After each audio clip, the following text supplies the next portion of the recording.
person whom you're trying to reach is currently unavailable. Please leave a message after the beep.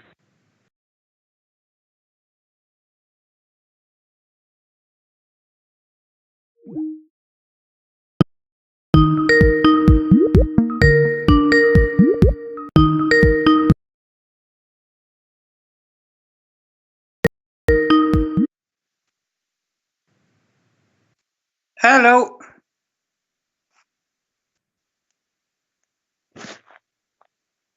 Hello, Daniel.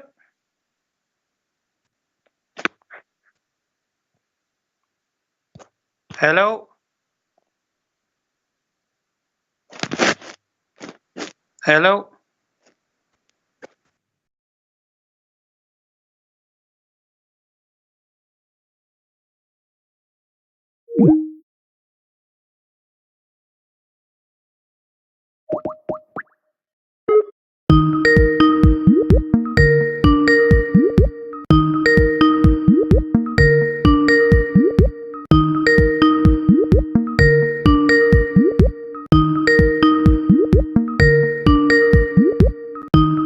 The person whom you're trying to reach is currently unavailable.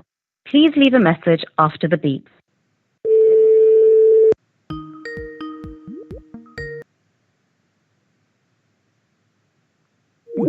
Hello. Can you hear me now? We're on now. We are certainly on now, aren't we? How you doing? Good evening. Good evening. Now, I think Skype contact's a way for us for the moment, really. Messenger's not quite working from the laptop. So here we are at Frankie and Danny Show, the COVID-19 help and support channel. And how have you been doing over this time? It's been 25 days since lockdown began, and we've packed up business for a while, didn't we? Well, a lot of people at the moment, Daniel, they're just trying to get through every day. Yeah. They're doing things like a little bit of exercise, getting a little bit of air, whatever way they can, because over in Spain, you're not allowed to do any exercise outside on the main roads or the streets or anything. You have to do it in your house. Not well. Exercise meaning unnecessary movement outside of a house is quite extreme, isn't it?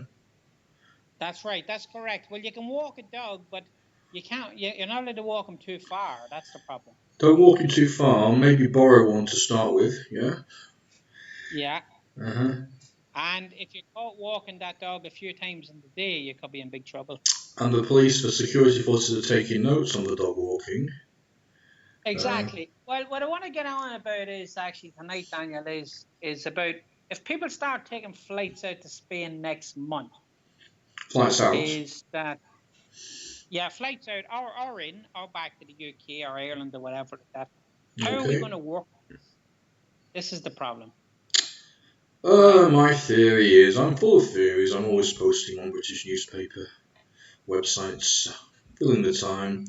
Is that basically the big governments of the major countries and economies are hoping the virus will die out effectively in June, July is the window. Yeah, and they're kind of expecting people back at work progressively in May, I would say. If Spain opens up again, and Spain, what they're talking about, I've heard this yesterday, they're talking about testing the 47 million people in Spain. It's the only way that they can eradicate who has it and who hasn't got it. Because they believe from yesterday that there could be over 1.5 million people in Spain that had it, and they thought it was a flu. Okay. So what we know, what we know of the testing, and the name might come back to me, but it's essentially it's what's the name? It's genetic testing, is it? But anyway, it's a test which can verify if you've had COVID-19. Now that will be the one that the Spanish and British governments will be after. I don't know if France is doing is it like an antibody test? It's an antibody test, absolutely. Okay. Yeah, that's it. Okay. Have any antibodies of COVID-19 left in the person? Yes. Now, well, it's hugely ambitious to look at tens of millions. It's hugely ambitious. I mean, my idea is that, when the number of cases has fallen we're looking at the number of new cases to fall quite significantly, but we do need a way of testing them. That's obviously what the problem is, isn't it? Yeah. Because if you see the daily cases that you can record fall to zero, it's a good sign.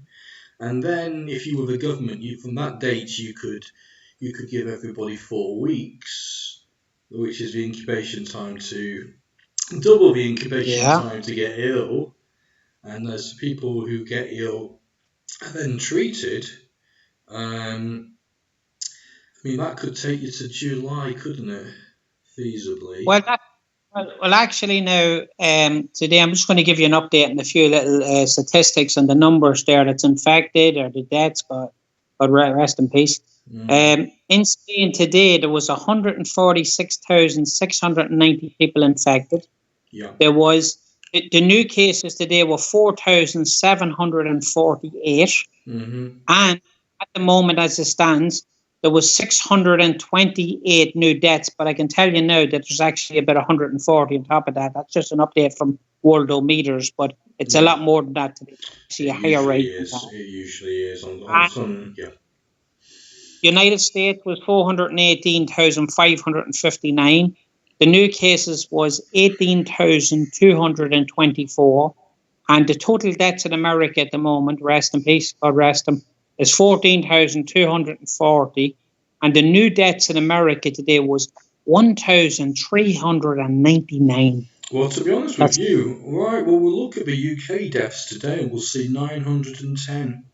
That's 100 less than the United States. It's actually gone up to now 942 deaths in the UK in the last hour. 1/6, exactly. 1/6 of the population of the United States, the UK, and we're reaching our peak, I'd have thought. If we're not reaching the peak soon, it's very, very worrying because a paper was released last week. Independent researchers saying that the UK could have as many as 66,000 deaths.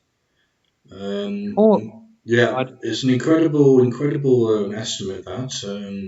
The scale of their results is quite wide, so it feels like a bit of a stab in the dark. I think we're seeing in Europe now there was I don't know if you could call it a target or just an estimate, but maybe the target was to keep the death toll under 20,000 per country, and that's what we are moving towards, I believe, in Spain and Italy. But it may or may not, but it will level off.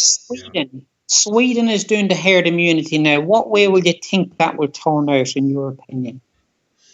Well, I know that half the kind of medical community are against it. They don't believe a lot of cases are going to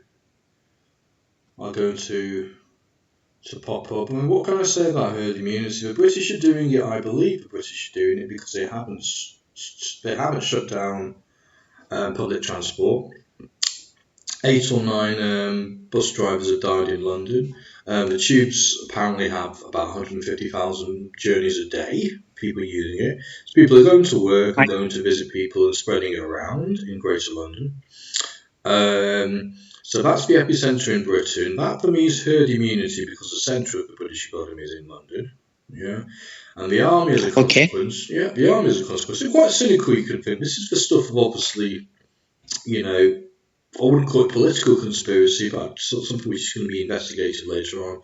But the army is building 7 new hospitals, mostly for Greater London and the Midlands, and a possibility that the army will build 20 emergency hospitals overall. So they're expecting a huge number of cases of a death toll centred in London.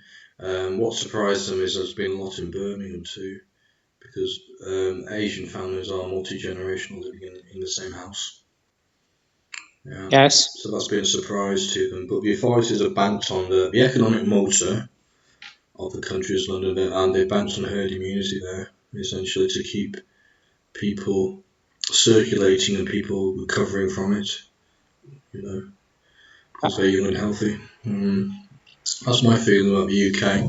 But anyway, there could be a peak. There could well be a peak on Easter Sunday for the UK. Could we be getting huge daily death tolls? Yeah.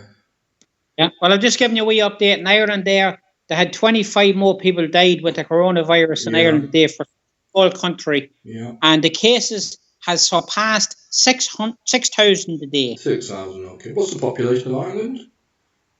Yeah, well, you're talking there, it's in total there, I'll tell you now exactly now, like that there, exactly, to the number. Yeah. Hold on 1 minute now. Yeah, so it's 4.904 million.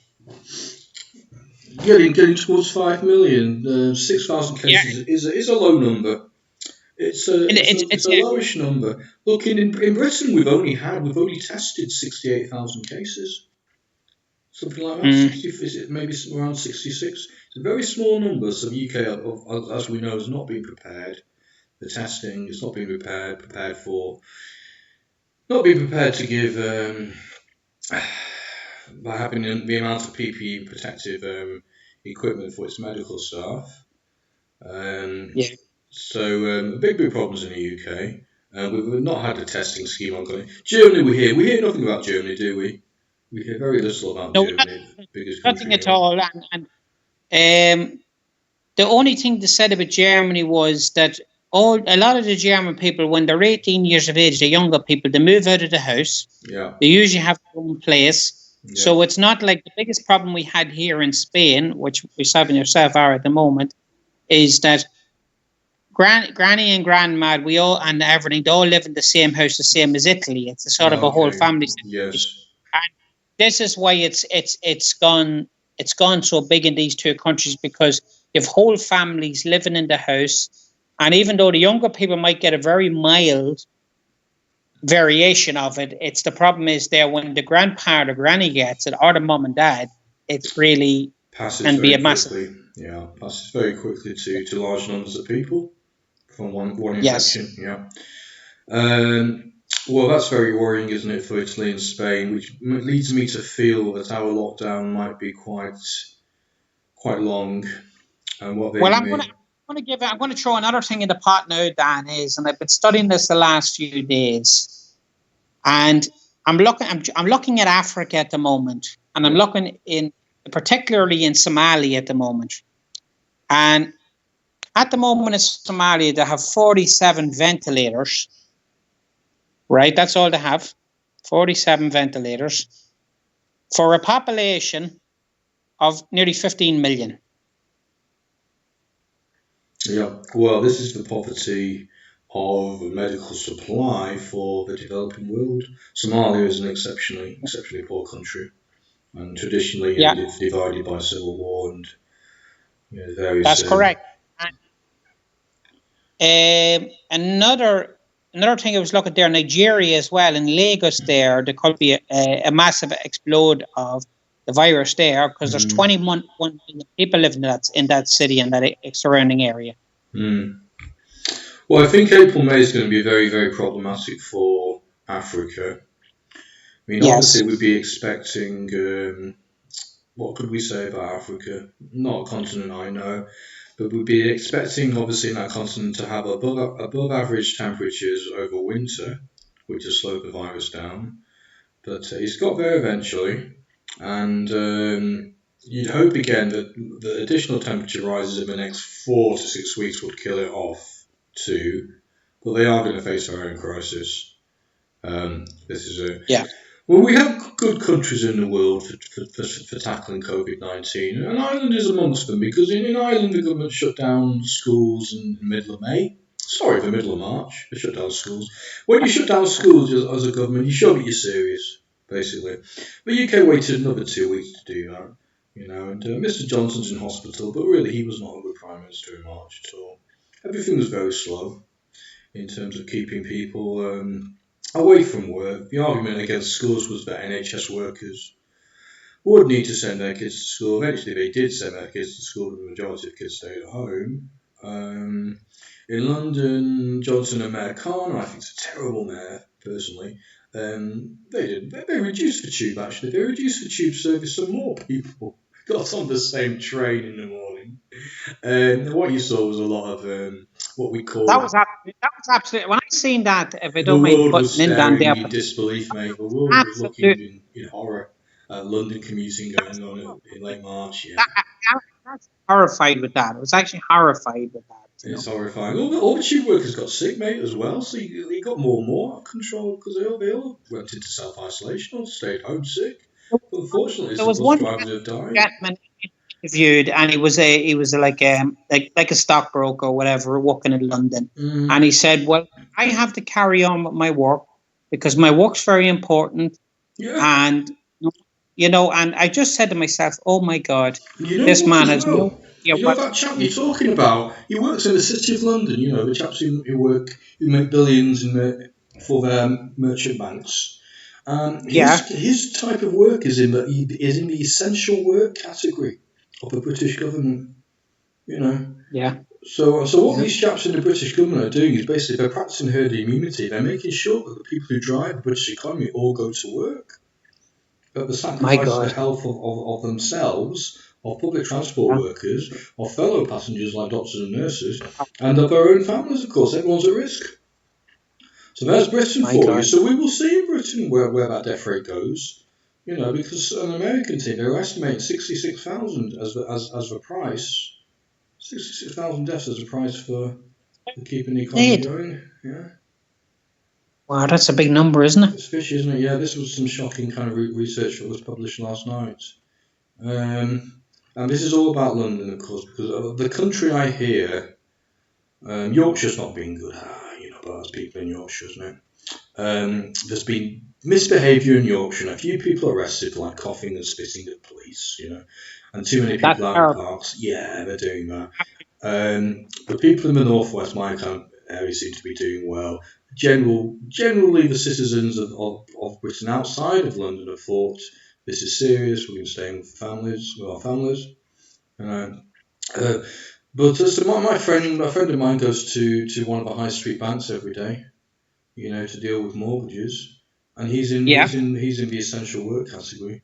But in any case, mate, non-essential work has not been outlawed. You can still travel to your office to do non-essential work. No one stopped that. Yeah. Spain, it took Spain 2 weeks to stop that anyway, so maybe they were slow. We've got a tough lockdown here, as we know. Yeah. Yeah. Oh yeah, my God. Yeah. So It is. you see some of the reality of the lockdown in Spain, haven't you? You went out with a friend to visit the doctor one evening, didn't you? Yeah, I went out and I was up in an area there where there's a lot of bars and restaurants and stuff, and they were all closed. It was like a ghost town, and we three jeeps came on top of us all of a sudden, and no, they were fine. They were nice. There's nothing wrong. The police are under savage pressure, and it's a credit to them what they're doing there, because there's an awful lot of them getting affected there. It really is there. They're doing their best. The frontline workers in Spain are absolutely amazing. I was out clapping at 8 o'clock tonight, and just an appreciation of them, all the hard work there. But they're under big pressure there, and it is scary out there. If you're out in the roads and you have no reason to be out in that road, unless you're going to a pharmacy or a supermarket, you cannot be out there. And if you are, it's going to be a huge fine, really huge fine. So what's happened in Spain is that only one person per car allowed. So if we've got British listeners, that's the reality. You get one person out. It's not an afternoon out with friends. It's not a visit to a friend's house for a party. It's one person out to do the shopping. So and literally, and British journalists know this. And the British government knows this. That there's a lot more police around in Spain than in the UK, and they enforce the law.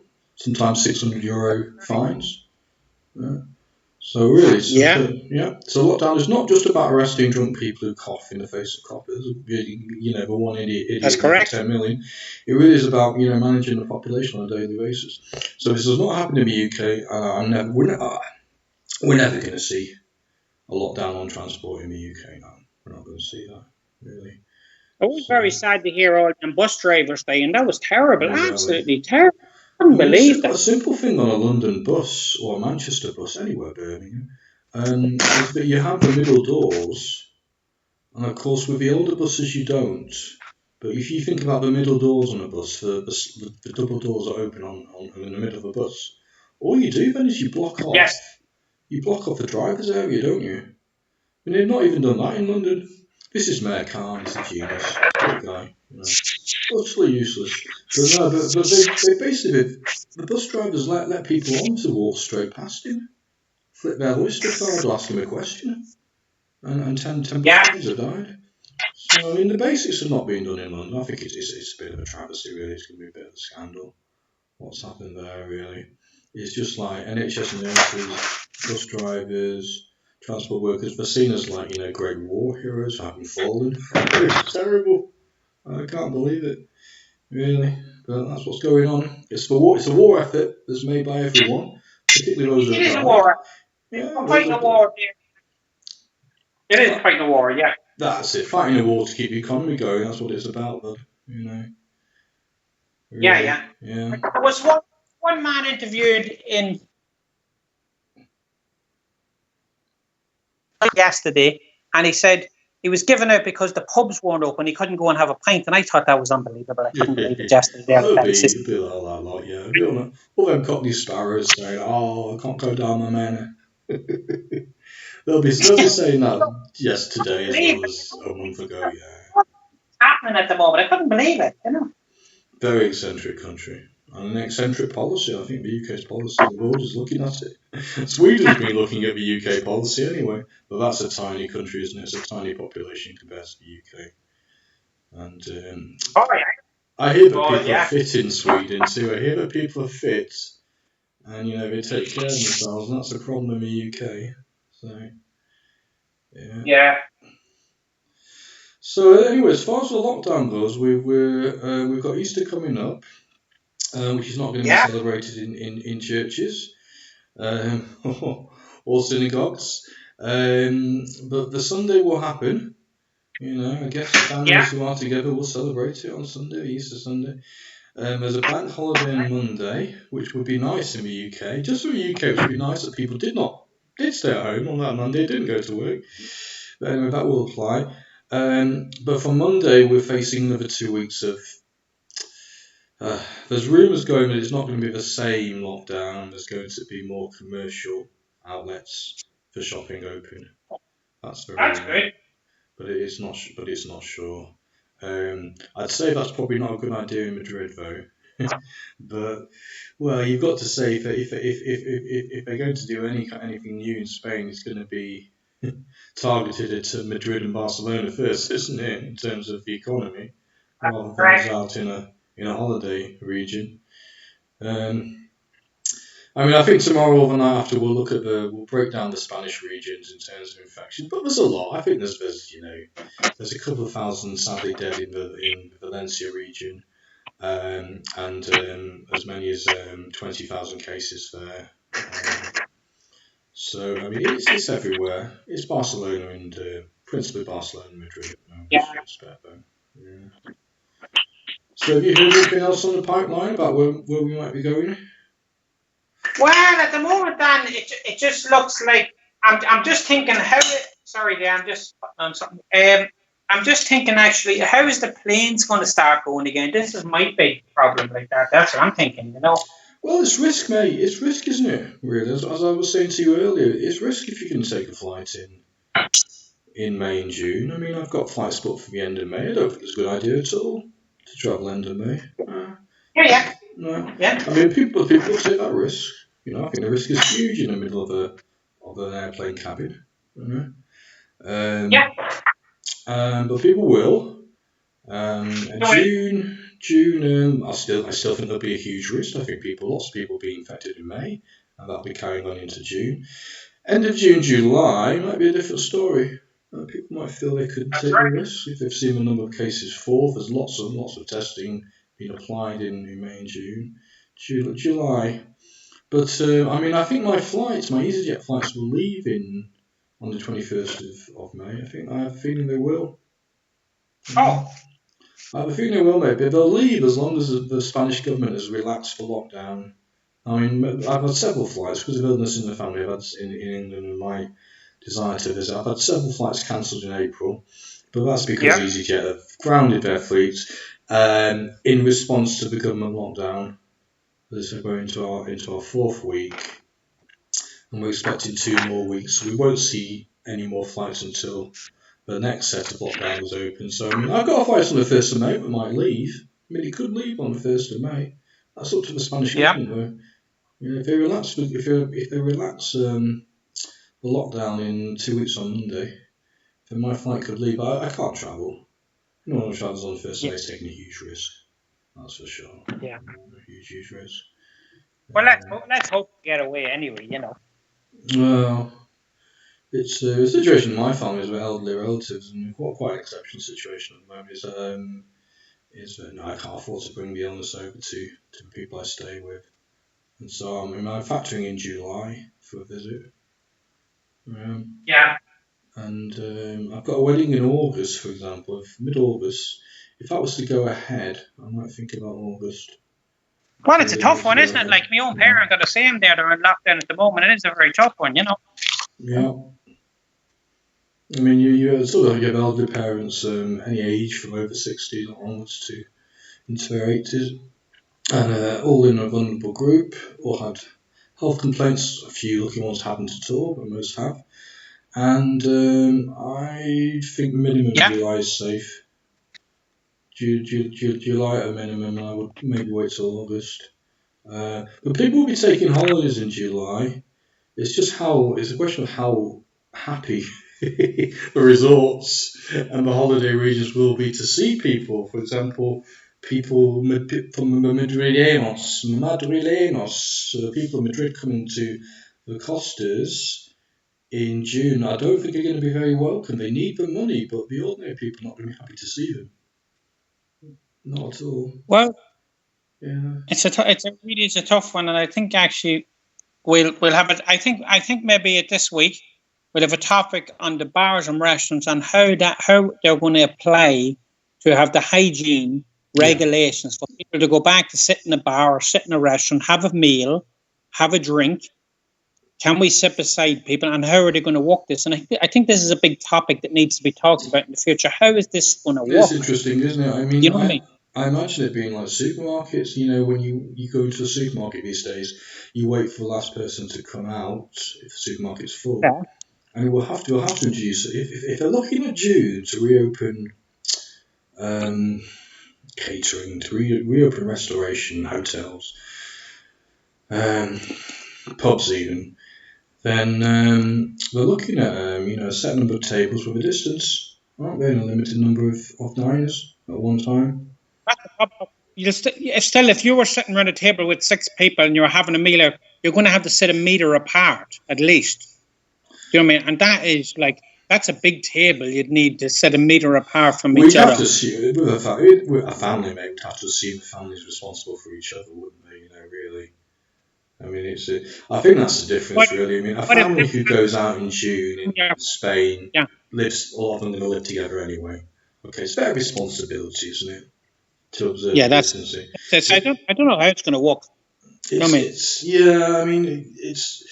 Tourism, as we know in Spain, is a herd, basically. It's a herd of very disparate people. Families travelling together. They might live in different parts of their country. They travel together, they go out together for meals. And that's what you're talking about, I think. You know? Yeah. Well, I have to leave it at that for the moment, Dan, because I need to go away at the moment. But we will continue this topic maybe tomorrow night or whatever like that. Yeah, it's been very interesting. It's been good to get back.